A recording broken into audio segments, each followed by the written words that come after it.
வணக்கம் நண்பர்களே. ஆ நம்மில் சிலர பார்த்தீங்கன்னா, அதிகமா பொலம்பிட்டே இருப்பாங்க. எல்லாத்துக்குமே பொலம்பிட்டே இருப்பாங்க. இந்த மாரி கம்ப்ளைண்ட் பண்ணிட்டே இருந்தா, நம்ம பிரெயின்ல என்ன நடக்குதுன்னு உங்களுக்கு தெரியுமா? ஒவ்வொரு முறை நீங்க குறைகளை சொல்லும்போது, உங்க மூளை கார்ட்டிசால் என்னும் ஸ்ட்ரெஸ் ஹார்மோனை ரிலீஸ் பண்ணுது. கான்ஸ்டன்ட் கம்ப்ளைனிங்ல இருந்தா, உங்க கார்ட்டிசால் அதிகமாகி, நீங்க ஸ்ட்ரெஸ்ஸுக்கு தள்ளப்படுவீங்க.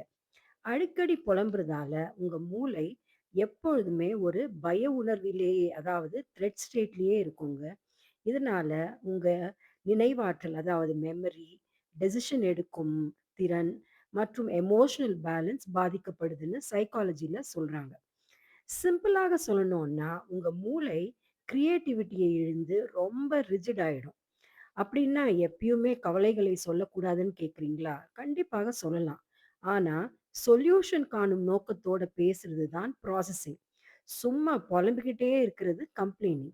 நீங்க எதை அதிகமாக செய்றீங்களோ, அதற்கு ஏற்ற மாரி தான் உங்க மூளை வயர் ஆகுதுங்க.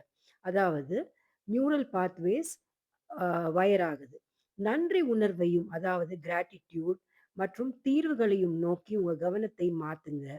நீங்க எதை கவனிக்கிறீங்களோ, அதுவே உங்க மன வலிமையை தீர்மானிக்கும். இந்த தகவல் பிடிச்சிருந்தா லைக் பண்ணுங்க, ஷேர் பண்ணுங்க, சப்ஸ்கிரைப் பண்ணுங்க. நன்றி. வணக்கம்.